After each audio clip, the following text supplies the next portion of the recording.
Race coming along, goes forward. Lights have been switched on, set, and they're racing. Perceptive Miss, the last of them in, the last of them out. She's back there at the tail. First away, Kelly's Callisto, Slick Sam and Langley. They settle down in front of Bold Victory and then Brother Paddy, and back last of all, Perceptive Miss. As they'd settled down, they've completed 300, and Kelly's Callisto settles in front for Kirby. 3/4 from Langley, and he wants to really throw out the anchor, slow them down and just try and allow the horse to dictate the terms in front going out to the river. Over on the inside then, travelling in third placing is Bold Victory, being closely followed by Slick Sam and Perceptive Misses down on the inside of Brother Paddy. And so in this order, the 6 come down the side of the track and approach the 800. Kelly's Callisto, the well-fancied commodity, leads the way from Langley. No change down near the inside. Bold Victory third, shaded by Slick Sam, followed then by Brother Paddy, who's over on the outside from Perceptive Miss. He's got a choker hold here of this leader at the 550. Kelly's Callisto brings them to the home corner. Only a neck to the good of Langley. Taking off now, Slick Sam just trying to put a bit of pressure on the leader. Behind them, strung up, coming into the home corner next of all, Bold Victory from Perceptive Miss. Outside of those in these two lines of 3, Brother Paddy into the straight, Kelly's Callisto just in front from Langley. Bold Victory with that inside run, followed by Slick Sam, Perceptive Miss, Brother Paddy the widest of them. Langley ranges up now, draws level, got its head in front. Langley from Kelly's Callisto, Bold Victory. It's Langley going better than them, and Langley wins it. Langley too good, scored from Kelly's Callisto, and over on the inside, Bold Victory from Brother Paddy, Slick Sam, Perceptive Miss, back last of the 6 in. Number 5, the winner, Langley, ridden by Daniel Stake. When the sprint went on, he was equal to the occasion. The son of Redout's Choice, and got the better of the pacemaker Kelly's Callisto, which had been given a pretty soft ride in front by Brodie Kirby. Bold Victory just really unable to let down and accelerate when the gap came at the cutaway. They had walked in front, and Langley, well, it was equal to the task of being able to run past Kelly's Callisto, the one that most punters really did fancy. By Redout's Choice from Panorama Ridge, trained by Mark Bairstow for himself. Also T. McLean, and the WRS group, T. Warner, J. Pivac, NJ Reid in Allen, and also Mark Warren, TD Spencer and BJ Spencer, with Daniel Stake there aboard the winner. Over Kelly's Callisto, number 1 by Planet 5, trained by Adam Durant, ridden by Brodie Kirby. 7, Bold Victory, a written Tycoon, Jade McNaught, the rider for Ash Maley.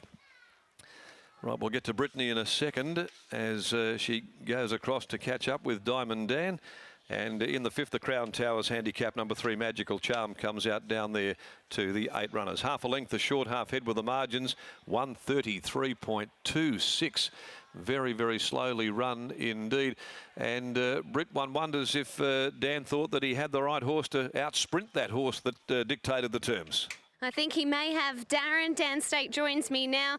Well, the day's turned out a little bit better. It started off on not such a good note, the horse rearing up and flipping over on you, the juvenile in the first, but this makes it all better. Yeah, this makes a little bit easier to ride, but no, he got into the right race today and was strong at the finish. It seemed to be quite a slowly run affair. Did you always feel like you would have the better sprint in the end? Yeah, I got a little bit of confidence from riding him at Pinjarra the other day. Yeah, we didn't go very fast for the first half of the race, and then he sort of up-tempoed and made the running, and yeah, he held him out strong at the finish. Mark Bairstow was interviewed pre-race and seemed to have a fair degree of confidence about this horse today. Did he share that with you pre-race? Yeah, when he rang me for the ride, he sounded really upbeat, so I was definitely happy to ride him, and he didn't hold me down to any instructions. He said ride him confident. And that's exactly what you did, and the horse is saluted. Congratulations on the win. Cheers, thanks. Daniel Stakes in wonderful form, and so is Mark Bairstow. That was a good performance, and when you watch that race and the way that race was run in the early stages, he never really looked like getting beat today, Mark. No, actually, you know, like when you're watching the race, you like your horse to be travelling, and he was never off the bridle. Dan had him in a nice spot. They weren't going over quick, and he got away pretty comfortable sectionals early, and he was always going to be keep rolling from the 500. He's always going to make it pretty tough. He's done a pretty good job since joining your camp. Oh, he's an honest horse. You know, he's no world beater, but he's very honest, and he puts in every time he goes around, and he just continues to race really well. What's his best trip in your eyes, and what do you do with him now? You just poke around and you just pick the eyes out of some nice races and have a bet when you need to. Okay, and the sons are here as well with their mates. I think they might be in this horse. They should be shouting the old man a beer on the way home. Oh, you think you'd get something, but still. Well done. Thanks, mate. There we go, Mark Bairstow there. He's in good form, and he trains another winner here at Ascot, and he's a great trainer to interview before a race, because when he thinks they win, he tells you, and he is rarely wrong. And he's done it again, Mark Bairstow.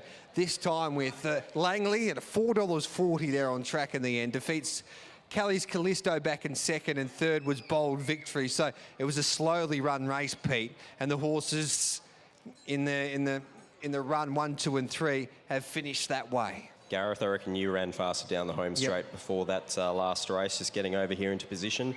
I'm not really surprised by the outcome of the result there. I mean, obviously Langley's been running in far stronger races. He probably would have had a real nice breather for the first 600 or 700. Okay, time for a quick break here on Sky Thoroughbred Central. We'll be back with plenty more. We've got Kalgoorlie coming up next here on Channel 528.